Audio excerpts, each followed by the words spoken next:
বন্ধু বল। এখন তো বাংলাদেশে খালি উপদেষ্টা আর উপদেষ্টা। হ্যাঁ, উপদেষ্টা। তা তোকে কিছু প্রশ্ন করব, সেই প্রশ্নগুলোর তুই উত্তর দিবি, সেই উপদেষ্টাগুলোর নাম বলবি। হ্যাঁ, আচ্ছা, ঠিক আছে। বন্ধু, বল। ব্যর্থ প্রেম বিষয়ক উপদেষ্টা কে? ব্যর্থ প্রেম বিষয়ক উপদেষ্টা বাপ্পারাজ। হার্ট অ্যাটাক বিষয়ক উপদেষ্টা কে বলতো? আনোয়ার হোসেন। লটারি বিষয়ক উপদেষ্টা কে বলতো? জসিম। চাবুক বিষয়ক উপদেষ্টা কে বলতো দেখি? অমর সানি। সেলাই মেশিন বিষয়ক উপদেষ্টা কে? শাবানা। বিবাহ বিষয়ক উপদেষ্টা কে বলতো দেখি? শাকিব খান। তার বাচ্চা বিষয়ক উপদেষ্টা কে বলতো দেখি? মারুফ। পাটক্ষেত বিষয়ক উপদেষ্টা কে বলতো? ডিপজল। কূটনামি বিষয়ক উপদেষ্টা কে বলতো দেখি? রিনা খান। মাতৃভূমি বিষয়ক উপদেষ্টা কে বলতো? মান্না। আচ্ছা, এটাও বলবি নিরাপদ সড়ক বিষয়ক উপদেষ্টা কে? ইলিয়াস কাঞ্চন।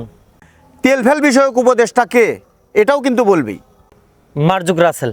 আন্তর্জাতিক নির্বাচন বিষয়ক উপদেষ্টা কে বলতো দেখি? ফেরদাউস। ডিগবাজি বিষয়ক উপদেষ্টা কে বলতো দেখি? জায়েদ খান। ইউরোপের রাস্তা বিষয়ক উপদেষ্টা কে বল? রিয়াস। শাকিব খান বিষয়ক উপদেষ্টা কে? অপু বিশ্বাস।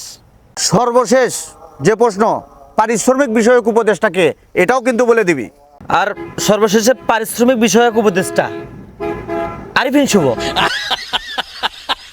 ওকে বস, হেভি মাই ফ্রেন্ড।